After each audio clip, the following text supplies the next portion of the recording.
여러분 건강검진 받으시나요? 최근에 언제 건강검진 받으셨나요? 한번 기억을 더듬어 보시면 근데 결과는 괜찮으셨나요? 안심하실 정도셨나요? 저도 해마다 2년마다 한 번씩 이렇게 건강검진이 돌아오기도 하고요. 또 나들목 교회에 있을 때는 사역자들은 그 2년 주기 그 중간에 한 번 더 건강검진 받을 수 있도록 사역자 복지 차원에서 같이 우리 사역자들의 건강 체크하는 시간들도 있었습니다. 그런데 건강검진센터로 갈 때마다 이상하게 계속 해마다 반복되는 일이 한데 그 마음속에는 불안은 사라지지 않는 것, 저만인가요? 여러분은 어떠신가요? 왜냐하면 작년에 갑상선에 혹이 좀 생겼습니다. 다른 어디 부위에 조금 뭔가가 좀 혹이 보이네요. 추정해야 될 것 같습니다. 그런 얘기를 듣고 난 1년 뒤인데 그동안 이게 자라있으면 어떡할까? 이게 어떤 변형을 이루면 어떡하지? 라고 하는 마음에 불안이 있습니다. 더 가중된 것은 뭐냐면 그때가 거의 건강검진 날이 가까워와서 잠을 못 자고 너무 피곤해서 일이 많아서 약간 다크 서클이 눈에 잡히게 되면 그 불안함이 조금 더 가중되는 것 같습니다. 여러분, 그렇지만 우리가 건강한 삶을 위한 필수 조건으로 이 건강검진을 저희가 넘어서지 못할 것 같습니다.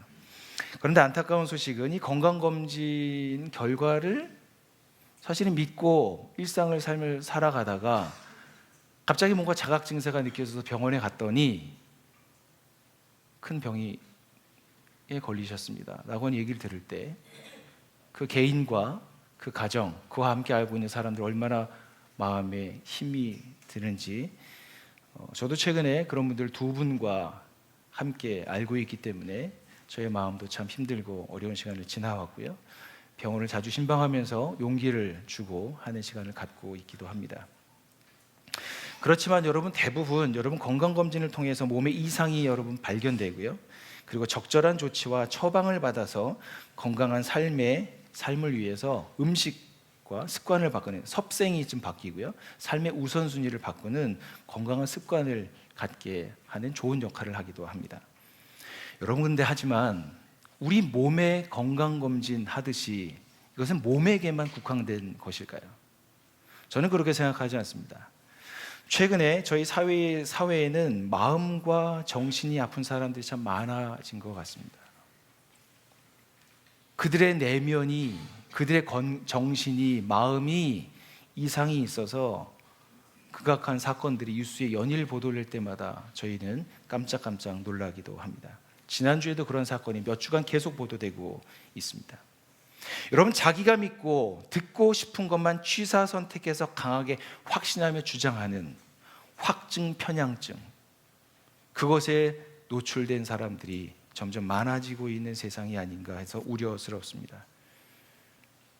우리의 모습에서 외형적인 소득 수준은 올라가서 좀 삶을 사는, 먹고 마시고 자고 일어서가는 모든 것들은 나아진 것 같지만 여러분, 그러나 내면의 삶의 질과 관계의 질을 우리가 들여다본다면 과연 나아졌는가? 라고 하는 질문에 자신 있게 대답할 수 없습니다. 사람이 사람을 서로 경계하고요, 서로 믿지 못하고요, 예민함이 그 관계 속에서 묻어 있습니다. 저도 여기에서 자유롭지 않음을 인정하게 됩니다. 여러분의 내면 세계는 얼마나 건강하십니까? 여러분 건강함이 여러분 1에서부터 10이 만점이라고 한다면 자기 스스로에게 한번 질문해서 나는 이 정도는 되지, 나는 몇 점? 나는 꽈락은 면역 한 6점? 그래도 요즘에 영적 상태 괜찮으니까 한 8점. 난 요즘에 좀 어려우니까 한 4점? 어떡하지? 여러분 어떠십니까? 여러분 각자 한번 생각해 보셨으면 좋을 것 같습니다. 여러분, 사실 우리의 속은 이렇게 여기 앉아 계시니까 되게 평안한 모습인 것 같지만 우리의 내면은 사실은 전쟁터와 같은 그런 놀라운 싸움이 우리 가운데 있는 것이 일상입니다. 여러분, 서점을 한번 방문해 보신 경험들이 참 많으실 텐데 저도 이제 서점에 딱 가면 서점에 딱 들어서니까 그 어마어마한 서적의 책, 경제부터 시작해서 심리학부터 시작해서 요즘에는 이제 뭐 그런 거 이제 4차 산업시대 이렇게 하면서 전체적으로 쭉 펼쳐져 있잖아요. 근데 그 중에서도 사람들이 가장 많이 몰려 있는 곳이 있습니다. 어디일까요? 신간 도서가 나오고 있는 곳입니다. 그렇게 많은 책들이 있음에도 불구하고 매일매일 책들은 쏟아집니다. 그런데 사람들이 거기에 가서 무슨 새 책이 나왔는지 관심과 거기서 지켜보고 있습니다. 그곳에는 활이 난다라고 하는 친절한 사람들의 구매욕을 일으키는 문구도 그 가운데 기록되어 있습니다. 대부분의 그 가운데 내용에 보면 많은 베스트셀러가 되는 책은 업무 능력을 향상하거나 일의 효율을 늘리거나 연중 스케줄을 잘 관리하고 또 연구할 수 있도록, 그리고 마지막에 어떻게 스펙을 쌓는 것인가 라고 하는 자기 개발서와 관련된 책들이 많은 것을 보게 됩니다. 여러분, 최근에는 SNS 같은 데를 보면 책도 여러분 읽어주기도 하고요, 그리고 한 책에 대해서 그림으로 만화로 스케치해가면서 그려주는 책그림이라고 하는 것도 있습니다. 저는 그것을 자주 보는 편입니다. 왜냐하면 책 전체를 다 볼 수 없기 때문에, 아주 짤막하지만 핵심적인 내용들을 이야기하고 있기 때문에, 그래서 거기서 구체적으로 궁금하면 그 책을 구입해서 보는 것을 하기도 합니다. 여러분, 이렇게 사람들은 열심히 살아갑니다. 오늘의 나보다 내일이 더 낫기 위해서 열심히 살아갑니다. 그런데 어느 순간 어려움을 호소하게 되고 무기력을 호소하는 사람들을 심심치 않게 만나게 됩니다. 그래서 그 사람들이 이렇게 얘기합니다. 내 생활은 뒤죽박죽이고 꼬였어. 나는 아주 무질서한 삶을 살고 있어. 나의 내면은 엉망진창이야 라고 말을 하면서 자기 스스로를 안타까워하는 사람들을 만나게 됩니다. 여러분, 이런 말은 세상에 살아가면 루저들만 할까요? 그렇지 않습니다.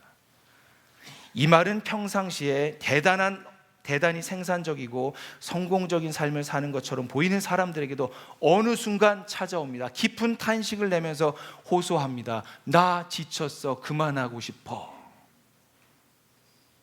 그 소리가 우리의 소리이기도 하지 않습니까? 주변의 경쟁자나 지인이 일을 능수능란하게 처리하는 모습을 보게 되면 그 내면의 흔들림은 더욱더 가중됩니다. 더군다나 비교의식까지 작동하게 되면요, 그래서 그냥 놔두게 되면요, 자아는 함몰되어 버리게 됩니다. 마음이 탁 나버리게 되는 것이죠. 그래서 사람들이 많이 아픕니다. 여러분, 그런데 이러할 때에 어떻게 대처하느냐에 따라서 우리의 진정한 미래가 달라질 수 있습니다. 여러분, 이때 대처를 잘 하셔야 합니다. 여러분, 이런 현상이야말로 우리를 더 깊은 수렁으로 빠져들지 않게 하는 내면이 우리에게 보내는 신호입니다. 강력한 호소입니다. 힘들어요, 아파요, 못 버티겠어요 라고 정직하게 우리의 양심과 우리 속에 있는 자아가 우리에게 외치고 있는 소리입니다. 그때 우리는 진정성 있는 자기 자신을 성찰하게 돼서 새로운 기회를 만나게 될 수 있습니다.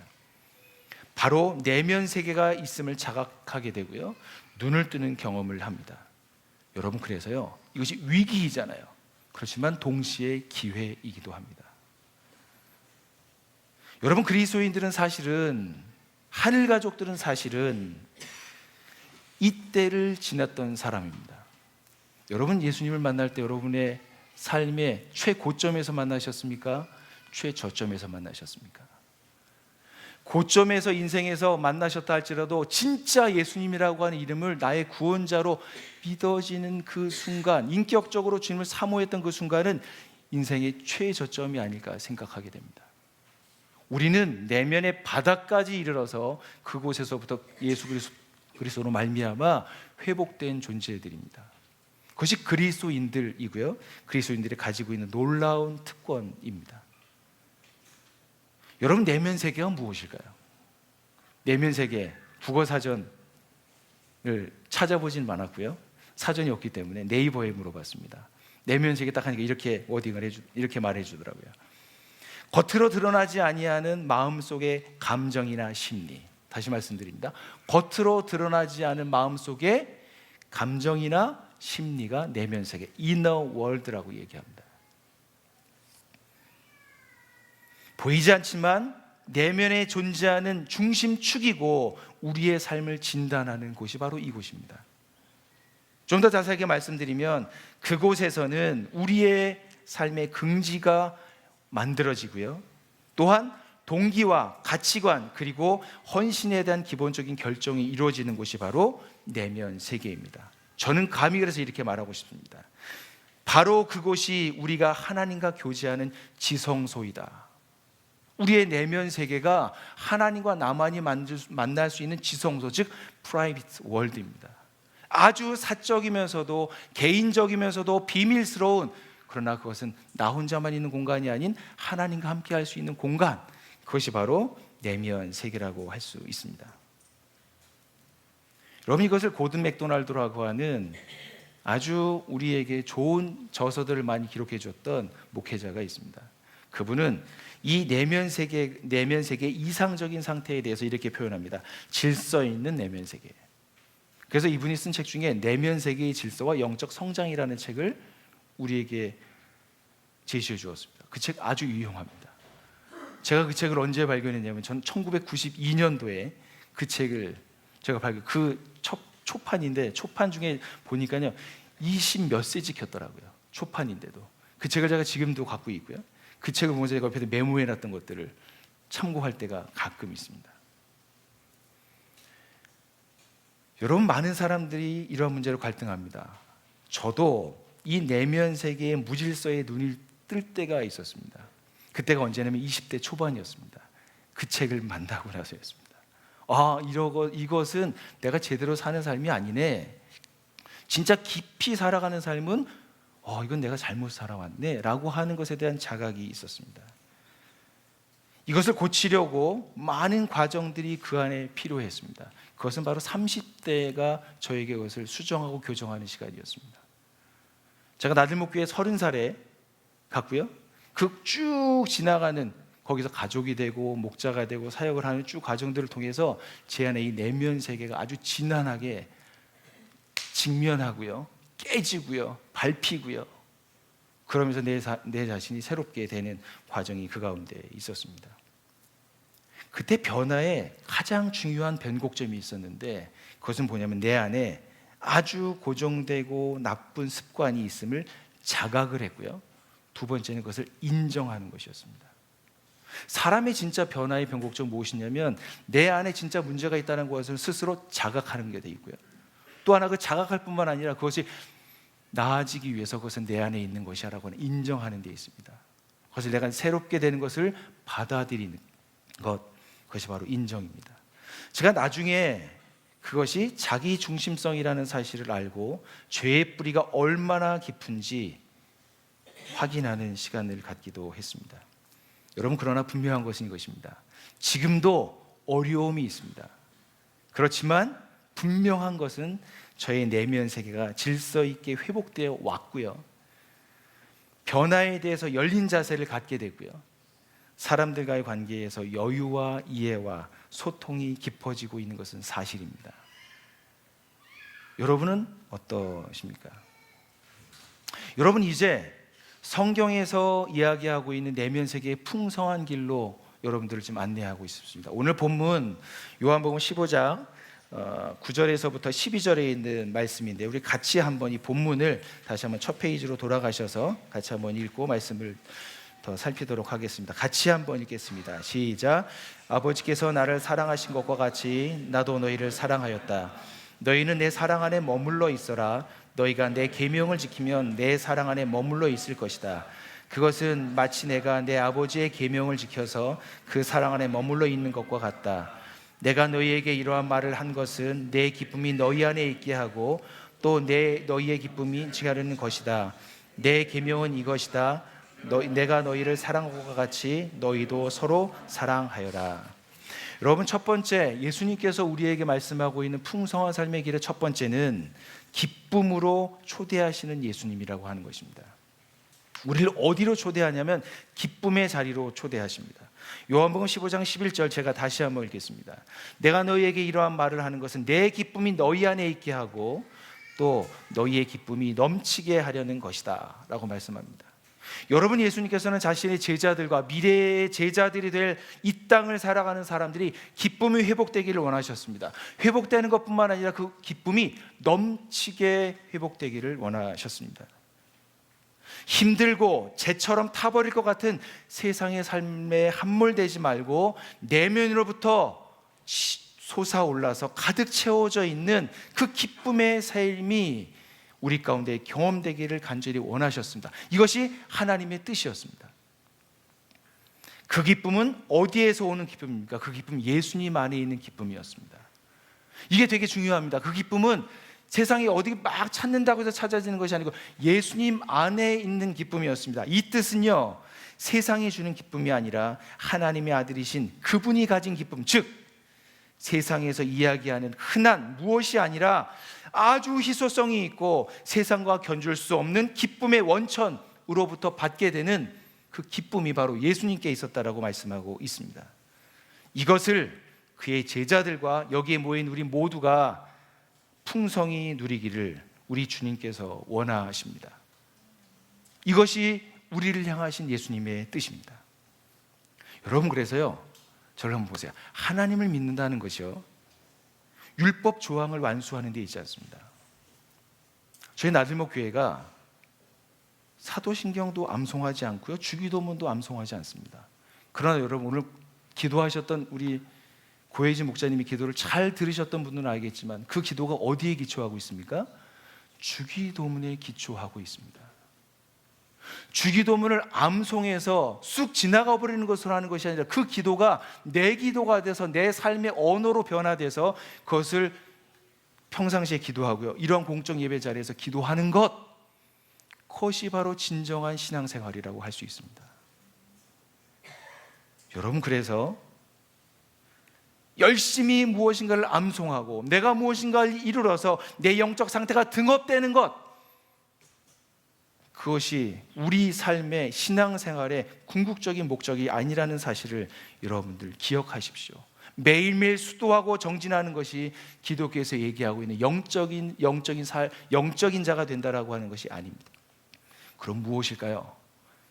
그것은 예수님께서 우리에게 진정으로 주고 싶어 하시는, 이 세상도 알 수 없고 비교도 할 수 없는 그분의 기쁨을 우리 가운데 회복시키길 원하십니다. 동시에 그분의 기쁨이 우리 가운데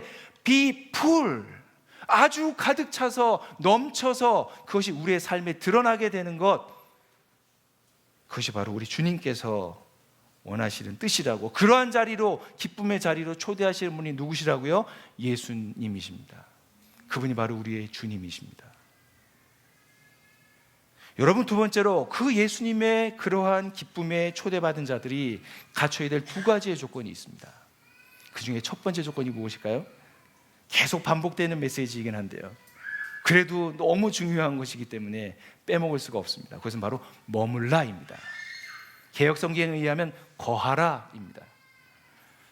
여러분, 요한복음 15장 4절, 그 다음에 15장 7절에 있는 말씀을 같이 한번 읽겠습니다. 시작. 내 안에 머물러 있어라. 그리하면 나도 너희 안에 머물러 있겠다. 너희가 내 안에 머물러 있고 내 말이 너희 안에 머물러 있으면 너희는 무엇을 구하든지 다 그대로 이루어질 것이다. 여러분, 머물러 있어라. 첫 번째 뭐요? 15장 4절에 내 안에 머물러 있어라. 그 다음에 7절에는 어떻게 되어 있죠? 내 말이 너희 안에 머물러 있으면. 그런데 여러분, 9절과 10절에 가면 제가 읽겠습니다. 아버지께서 나를 사랑하신 것과 같이 나도 너희를 사랑하였다. 너희가 내 사랑 안에 머물러 있어라. 너희가 내 계명을 지키면 내 사랑 안에 머물러 있을 것이다. 여러분, 마지막에 내 사랑 안에 머물러 있어라 라고 말씀하고 있습니다. 첫 번째 어디요? 내 안에, 내 말에, 그 다음에 어디요? 사랑 안에. 계속해서 여러분, 지금 논리가 점층되고 있습니다. 요한복음은요, 이렇게 논리를 한번 큰 얘기하고 덩어리를 짓고요, 그 다음에 논리 좀 더 발전시켜서 덩어리를 짓고요, 또 덩어리를 짓고요, 이렇게 마지막에 최종적으로 이야기합니다. 그것이 요한복음의 특징입니다. 어려운 것 같지만 깊이 묵상하며 읽으면 읽을수록 이 가운데 보화와 생명이 있습니다. 그래서 나들목 교회에서는 처음에 찾는 이든 정말 성경을 읽어봐야 되겠다고 하는 싶은 분들에게 처음에 읽혔던 것이 무슨 책이냐면 복음서 중에 요한복음이었습니다. 요한복음을 읽으면서 그 가운데서 진짜 예수님을 만나도록 도왔습니다. 그래서 요한과 함께 예수 찾기라고 하는 책자도 그 과정을 통해서 함께 저희가 사용했던 것이 기억합니다. 여러분, 그런데 사랑, 예수님 말씀은 내 사랑 안에 거하라고 했어요. 이 사랑이 무엇일까요? 여러분, 제가 지난주에 여러분들에게 소개해 주셨던 삼위일체 하나님의 관계에 대한 해석을 여러분 기억하십니까? 삼위 하나님에 대해서 설명을 할 때 조직적으로, 조직신학적으로 설명하지 않고 관계적으로 여러분들에게 소개해 드렸습니다. 예수님께서는 누구셨습니까? 예수님께서 하나님의 뜻을 이 땅에서 이루기 위해서 자기의 뜻을 과감히 포기하셨던 분이셨습니다. 누구를 위하여? 성부 하나님을 위하여. 성령님은 누구셨습니까? 성령님은 하나님께서 보내시는 분이었고, 그분은 아들이신 예수 그리스도를 어떻게 증언하도록 하셨습니다. 그리고 구원을, 하나님의 말씀이 구원의 복음을 사람들이 믿도록 하는 역할을 하셨던 분이 성령 하나님이셨습니다. 성부 하나님 무슨 일 하셨을까요? 성부 하나님의 성령님을 보내셨고요, 이 땅에 내려와서 사역하고 있는 아들이신 예수 그리스도를 어떻게 해요? 영화롭게 하셨습니다. 그 아들을 믿어라 라고 말씀하셨던 분이 성부 하나님이셨습니다. 여러분, 세 분의 하나님은 상상하지 못할 정도의 깊은 겸손과 섬김과 상호 복종, 기쁨이 있는 공동체 안에서 아버지와 아들과 성령으로 존재하시는 분이십니다. 그분이 성삼위 하나님이십니다. 여러분, 우리를 예수님이 사랑 안에 거하라라고 할 때 그 사랑은 어디입니까? 성부, 성자, 성령 하나님의 그 관계 실체 안으로, 본체 안으로, 그 풍성함의 근원 안으로 우리들을 인도하고 있는 것입니다. 여러분, 이거 소름 끼치셔야 되는 일이에요. 우리가 무엇인데, 우리가 누군데, 하나님께 무엇을 해드렸는데, 해드린 것하고는 아들을 죽여서 구원받는 일, 그 일에 저희가 동조하고 거들었던 자들이 아닙니까? 실상은. 그런데 우리를 그 안에 두시기 위해서 자신이 그것에 제물이 되어 주셨던 분, 그분이 바로 예수 그리스도셨습니다.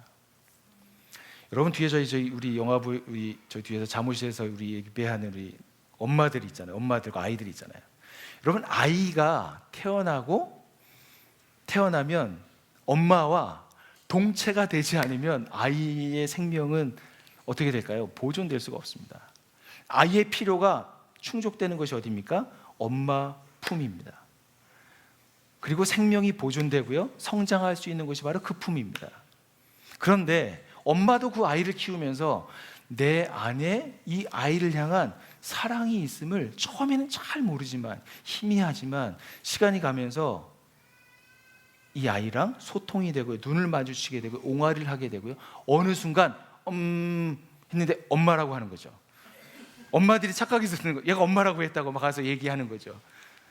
근데 옆에 있는 아빠는 저 아빠라고 얘기했다고, 그렇게 서로 간에 나 먼저 불렀다고 이렇게 얘기하는 부부의 얘기도 듣습니다. 여기 계신 분들, 자녀들이 여러분들에게 언제 엄마, 아빠 했던 첫 번째 그때를 기억하십니까? 그때 여러분 어떠셨어요? 야, 내가 아빠구나 라고는 내 정체성이 그때부터 서서히 들어왔습니다. 사실 저는 아빠여서 엄마들보다는 훨씬 더 늦게 이 아이가 내라고 하는 것을 훨씬 더 늦게 자각했습니다. 느낌이 별로 없거든요, 남자들은. 그래서 아이들을 키우시는 우리 엄마들, 너무 섭섭하게 생각하지 마세요. 남자들이 원래 그렇게 생겼습니다. 잘 이해하고 그것을 감정으로 깊이 있게 하는 데 있어서는 시간이 좀 걸린다는 거, 좀 기다려 주시면 당연히 함께 육아를 하고 세워가게 될 것이라고 생각합니다. 여러분, 여기에서 중요한 질문이 있습니다. 우리는 하나님을 아빠, 아버지라고 부릅니다. 우리는 하나님의 자녀입니다. 아빠, 아버지 되시는 하나님과 나는 어떤 관계를 지금 맺고 계십니까? 어떤 열매들이 내 삶에서 연결어가고 계십니까? 여러분, 두 번째, 초청받은 자의 조건 두 번째는 여러분 계명을 지키라고 하는 것입니다. 여러분, 좀 무겁죠? 근데 여러분, 계명을 지킨다는 것이 무엇일까요? 15장 10절을 제가 한번 읽겠습니다. 내가 아버지의 계명을 지켜 그의 사랑 안에 거하는 것 같이 너희도 내 계명을 지키면 내 사랑 안에 거하리라.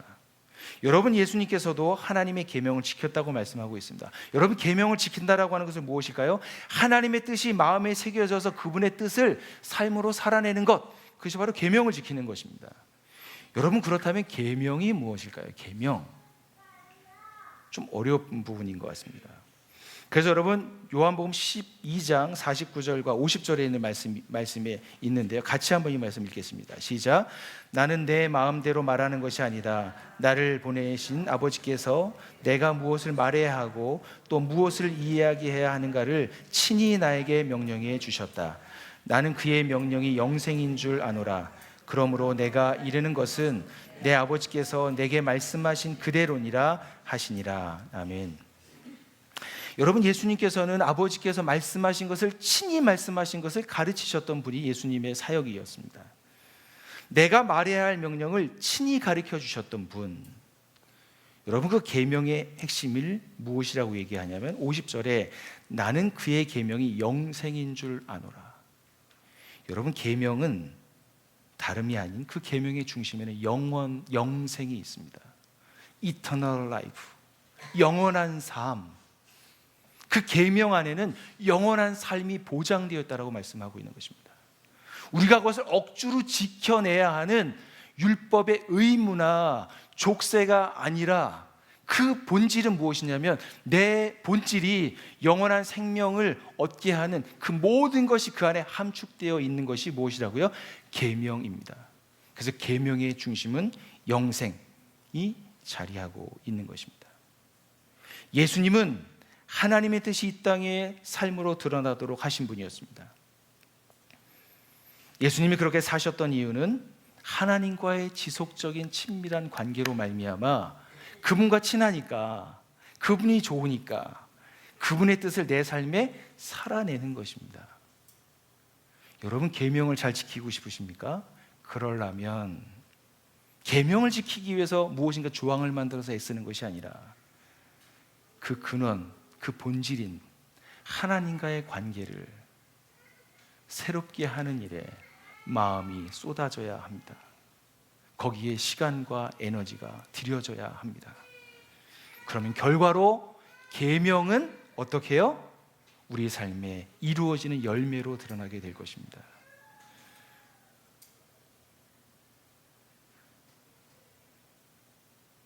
말씀을 정리하면 예수님은 우리를 내면으로부터 기쁨이 회복되기를 원하십니다.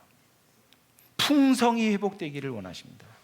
그러기 위해서 우리에게 내 안에 거하라, 내 말에 거하라, 내 사랑 안에 거하라 라고 말씀하고 있습니다.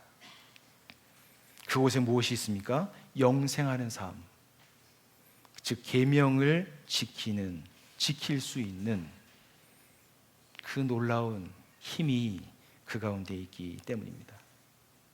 여러분, 저는 이런 삶을 우리가 어떻게 더 살아갈 수 있을까? 오늘 두 가지로 좀 말씀을 드리고 싶습니다. 첫 번째는 약간 네거티브적인 것이고, 두 번째는 좀 포지티브한 것인데요. 첫 번째 좀 말씀드리면 풍성한 내면 세계를 망치는 누룩을 잡으라고 하는 것입니다. 바이러스를 잡아라. 여러분, 요한복음 15장 4절 말씀과 15장 6절에 있는 말씀을 우리 형제님들이 한번 읽어주셨으면 좋겠습니다. 같이 한번 읽겠습니다. 시작. 가지가 포도나무에 붙어있지 아니하면 스스로 열매를 맺을 수 없는 것과 같이 너희도 내 안에 머물러 있지 아니하면 열매를 맺을 수 없다. 사람이 내 안에 머물러 있지 아니하면 그는 쓸모없는 가지처럼 버림을 받아서 말라버린다. 사람들이 그것을 모아다가 불에 던져 태워버린다. 여러분, 하나님과 사랑의 관계가 회복되기 전의 모습을 이 가운데서 보여주고 있습니다. 어떻게 해요? 포도나무에 붙어있지 않은 상태가 하나님과 상관없는 상태입니다. 붙어있지 아니하면 어떻게 든 열매를 맺을 수 없다. 그리고 어떻게 해요? 붙어있지 아니하면 쓸모없는 가지처럼 버림을 받고 말라져서 어떻게 된다고요? 흔적도 없이 재처럼 돼버릴 것이다 라고 하는 것이 오늘 이 본문에 기록해주고 있는 우리를 향한 말씀입니다. 좀 엄중한 경고이기도 합니다. 여러분, 무엇을 말하고 있는 것입니까? 머물러 있지 아니려고 하는 그 무엇이 우리 속에서 작동하고 있다라고 하는 것입니다. 무엇인가가 우리 속에 자꾸 그것을 이끌어요. 하나님께로 가야 된다는 머리로는 들어서 알겠지만 다시 돌아가서 살려고 했을 때 이 안에서 뭔가가 자꾸 나를 추동하는, 그렇게 살지 못하게 만드는 무엇인가가 내 안에 있습니다. 그것이 무엇일까요? 여러분, 기독교 역사의 1500년의 역사에서 그 이상 내려오는 역사 속에서 8가지 대죄가 정리된 것이 있습니다. 8가지 죄. 아시는 분은 아실 텐데 그 중에 7가지를 먼저 말씀드리면 허영, 시기, 나태, 분노, 탐욕, 탐심, 정욕, 이렇게 이야기합니다. 7가지가 있습니다. 그런데요, 이 모든 것은 사실은 한 뿌리에서 나온 열매라고 얘기합니다. 그 근원적인 뿌리가 무엇일까요? 그 뿌리는 바로 교만입니다. 교만이 다양한 7가지들의 죄의 열매들을 맺게 하는 그 중심 축의 작용을 하고 있습니다. 여러분, 교만에 사로잡히면 사람들이요, 영적 우월의식에 빠지기도 합니다. 내가 무엇인가를 하면 다른 사람들이 그만큼 해야 되는데 못하게 됐을 때 내리누릅니다. 반대로 영적으로 삶을 살리는 목표를 정했는데 그래도 살지 못하면 이상하게 마음이 다운되고요, 한없이 마음이 가라앉아서 우울해지는 것. 여러분, 양극단이잖아요, 사실은. 그런데 여러분, 이 2가지는 사실은 교만에서 나오는 것입니다. 왜 그럴까? 이 가운데 하나님을 인정하는 것이 없기 때문입니다. 하나님을 인정한다면 교만할 수가 없습니다. 하나님이 내 삶의 주인으로서 내가 그 안에 머물러 있다면 우리는 자꾸 내 자신을 느껴지는 것, 내가 느껴져서 그것을 경험하고 있는 것에 함몰되어서 빠져 있지 않게 됩니다.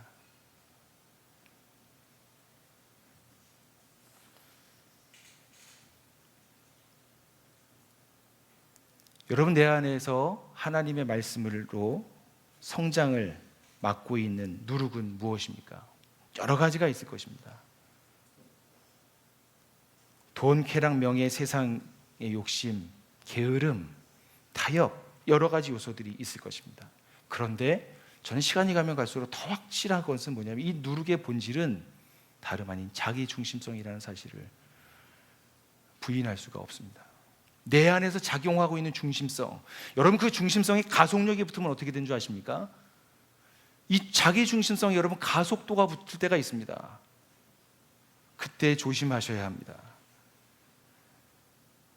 그때 우리의 영혼이, 우리의 내면이 완전히 너덜너덜 망가질 수 있는 때이기 때문에 그렇습니다. 여러분, 그런데 반가운 소식이 있습니다. 이런 누룩을 건강검진하듯이 검진하고요, 또 이것을 이겨내도록 지켜주고요, 세워주는 곳이 있습니다. 그것이 어디일까요? 하나님 나라의 백성들이 모여있는 공동체입니다. 여러분, 공동체는 우리에게 너무 소중합니다. 왜 그럴까요? 내가 가지고 있는 문제를 공동체에서 얘기할 때 나만 가지고 있는 것이 있다고 얘기해서 너무 뭐라 그럴까요? 창피하잖아요. 이런 문제까지 얘기하면 되나? 그런데 이 얘기를 했을 때 우리 조재국 우리 형제님이 나도 사실 그래 딱 얘기할 때 제 안에 어떤 생각이 생길까요? 나만 그런 게 아니구나. 이상한 동지애가 이렇게 생깁니다. 같이 이런 마음들이 같이 공감이 돼요. 마음이 여기만이 아니라 또 되고요. 그러면서 무슨 일이 생기냐면 우리 안에 1일치, 2일치, 3일치가 깊어져 가면서 우리 안에 하나님의 풍성한 회복과 기쁨이 올라오는 것들을 경험하게 됩니다. 여러분, 그것이 가정교회입니다. 나들목교회의 18년의 역사 동안 그 역사는 사실은 가정교회 역사라고 할 수 있습니다. 저도 가정교회 안에서 목자를 하면서 엄청 깨졌습니다. 한 번은 저희 부부가 이상하게 가정교회가 되는 날은 싸우게 돼요. 싸우고 가정교회를 갔거든요. 그런데 가면 약간 이제 우리 별로 티 안 내려고 이렇게 좀 했는데 거기다 한 자매가 오늘 무슨 일 있죠? 무슨 일 있죠? 막 이렇게 치는 거예요. 무슨 일 있죠? 빨리 사과하라고. 그래서 사실 그 자리에서 회복이 돼서 집에 돌아왔습니다. 여러분, 만약에 그 자리가 없었으면 며칠 갔겠죠. 예. 여러분, 가정교회는 우리의 영혼의 스폰지와 같은, 사실은 그곳에 우리가 상상할 수 없는 놀라운 저수지가 있어서 풍성한 물을 거기서 받을 수 있는 생수의 근원이 그 가운데 있음을 저희는 알고 있지 않습니까? 나들목교회, 가정교회에 속하신 여러분, 가정교회를 사랑하십시오. 가정교회를 잘 세워주십시오. 그 가정교회가 여러분이 누리는, 어쩌면 이 땅에서 누리는 하나님의 나라와 같은 곳입니다. 하나님의 나라라고 하지 않았습니다. 하나님의 나라를 보여주는 곳입니다. 그리고 그 가운데 사람이 들어올 수 있도록 열려 계십시오. 여러분, 오늘 되게 특별한 날입니다. 이제 저희가 나들목교회가 가정교회가 4개로 지금 시작했는데요, 이제 드디어 오늘 1개의 가정교회가 더 생깁니다. 우리 덕소에 가정교회가 그동안 있다가 잠깐 저희가 휴점 상태에 있는데요, 다시 우리 기수경 우리 목자님이 목자로 하기로 기도하면서 좀 어려운 결단들을 기도 가운데 결단해 주셨습니다. 너무 감사해요.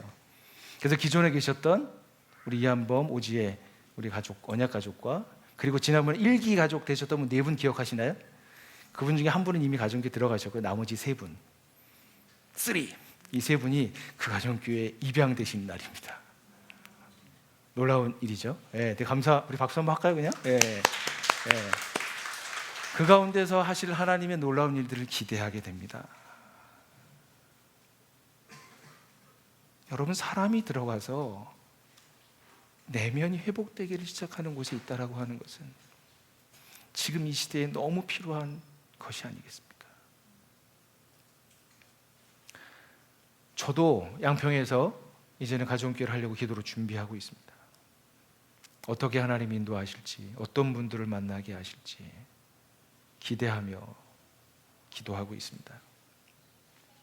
여러분, 첫 번째는 이 부정적인 접근을 드렸다면, 두 번째는 좀 긍정적인 것들을 좀 말씀드리고 싶습니다. 그것은 참 사랑의 근원을 찾아 누리라는 것입니다. 여러분 인생에서 풍성한 삶, 즉 진정한 행복을 누릴 수 있는 2가지 비결이 있습니다. 여러분 한번 생각해 보십시오. 여러분이 언제 진정한 기쁨, 진정한 풍성함을 경험하셨습니까? 2가지. 하나라도 한번 속으로 생각해 보십시오. 무엇이 있습니까? 첫째는 이 땅을 지으시고 나를 지으신 궁극적인 실체이신 하나님을 만날 때 그러한 일이 있게 됩니다. 나 홀로 사는 존재인 것 같았지만, 그러나 홀로 사는 것이 아니라 나를 지으시고 나를 향한 뜻을 갖고 계시고, 지금도 내가 그 사랑 안에 거하기를 원하시는 하나님의 놀라운 계획이 내가 태어나기 전부터 있었다라고 하는 그 사실이 우리들을 살려냅니다. 그래서 우리가 지금 이 자리에 함께 있습니다.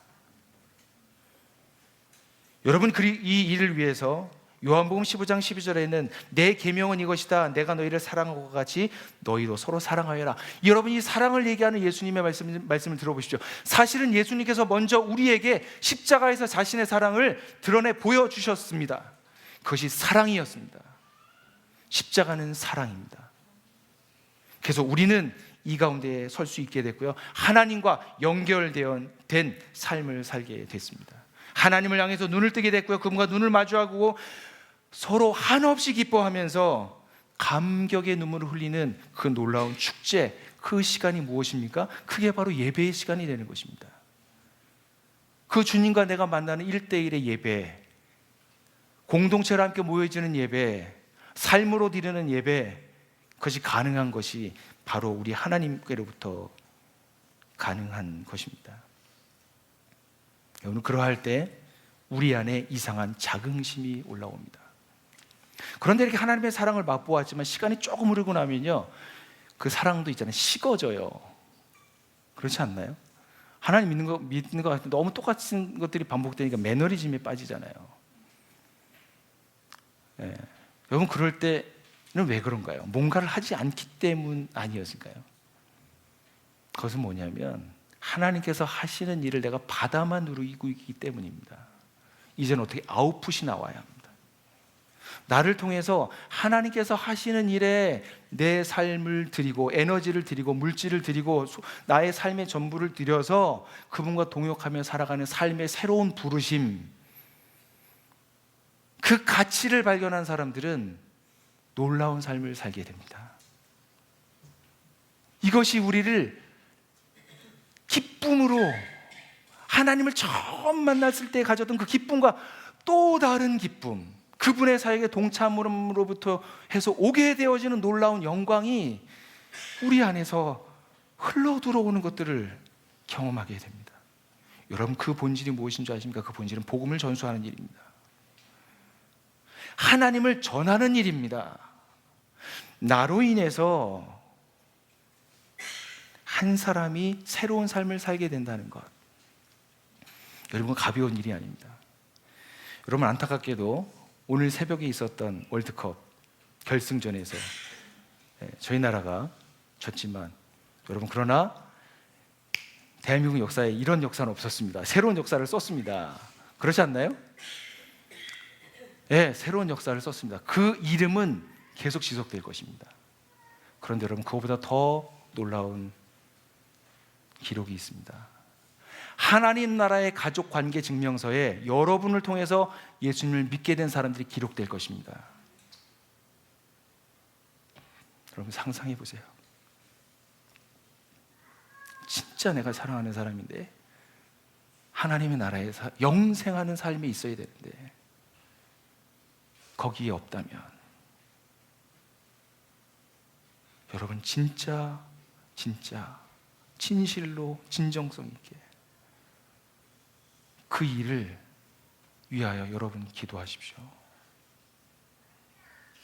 하나님의 하시는 일, 그분이 이루신 일, 앞으로 이루실 일에 대해서 내 인생이 거기에 들어간다면 역사에 길이 남을 줄로 믿습니다. 하나님의 나라 역사입니다. 여러분, 저희 나들모 양평교회 다음 주는 되게 중요한 순간인 것 같습니다. 풍성한 삶의 첫걸음, 풍성한 삶의 초대, 이끌이를 교육하는 시간입니다. 여러분, 저희가 나들모 교회에서 풍성한 삶의 초대 첫걸음을 1대1로 이렇게 처음에 이렇게 했었는데요. 그때 이렇게 쭉 해서 자발적으로 신청을 했었는데 나중에 보니까 결과가 나오는데 편차가 되게 많이 심했습니다. 이끌이에 따라서. 그래서 하시는 분들도 하고 나서 좀 깨림직한 거예요. 내가 이거 잘하지 못한 것 같은데 내가 어떻게 이끌어야 되지? 궁금증도 많고. 하긴 했는데 영접을 해야 될 사람이 영접을 안 했어요. 그러면 이게 또 내가 뭐가 문제가 있는 거 아니야? 또 이런 생각으로 낙담되어 있는 분들이 있었거든요. 그래서 무엇을 그 다음에 업그레이드 했냐면 입금일을 교육하는 것이었습니다. 그래서 여러분에게 정말 요청드립니다. 다음 주에 있는 입금이 교육에 하늘가족 이상이 되시면 복음을 전하실 수 있습니다. 이 가운데 우리 장희석 목사님이 가셔서 신청서에 기록해 주세요. 그리고 주중에 제가 무엇을 듣고 오라고 여러분들에게 보내드릴 것입니다. 여러분, 이 일은 우리가 이런 말이 있잖아요. 때가 언제든지 복음을 전할 준비를 우리 가운데 하고 있으라고. 여러분, 우리는 복음을 내가 전하는 게 아니고요, 복음이 너무 선명하게 정리되어 있던 강의를 듣고 워크업을 가지고 1대1로 나눔을 하면서 그분의 이야기를 충분히 들으면 됩니다. 그리고 내가 아는 것 안에서 진정성 있게 대화하면 되고요, 또 모르시는 거는 저한테 질문하시면 됩니다. 그러면 저도 아는 것 안에서 제가 최대한 친절하게 안내해 드릴 것입니다. 여러분, 이 사역에 함께 여러분들 동참해 주시기를 간절히 소망합니다. 여러분, 말씀을 맺도록 하겠습니다. 이렇게 회복된 내면 세계가 풍성함이 이루어졌던 성도들이 모여있는 교회가 어디로 갈 수 있을까요? 그것은 바로, 그러한 사람들이 갈 수 있는 것은 바로 공적 세계로 확장되는 나들목 양평교회. 저는 그 교회를 꿈꿉니다. 예수님은 그 내면에 하나님과의 깊은 사귐과 만남이 있었고요, 상호 섬김과 헌신이 그 가운데 전인격적으로 가득했습니다. 그 모습이 깨어진 이 땅에 오셔서 하나님의 사랑을 제자들을 비롯해서 잃어버린 사람들에게 말과 삶으로 전하시면서 공생의 3년을 사셨습니다. 그분은 골방에만 계시지 않았습니다. 공생의 삶을 사셨습니다. 그분을 본 사람은 아버지를 보았고요, 아버지께로 나아갈 수 있는 길이 열렸습니다. 우리도 예수님을 통해서 하나님의 자녀가 되었습니다. 그렇다면 우리도 하나님의 계명을 기쁨으로 누리며 우리에게 주어진 삶의 자리에서 하나님의 뜻을, 계명을 삶으로 살아내는 공적인 그리스도인으로 서가기를 간절히 소망합니다. 왜냐하면 세상은 참된 그리스도를 믿는, 하나님을 닮은 그런 사람들을 기다리고 있기 때문입니다.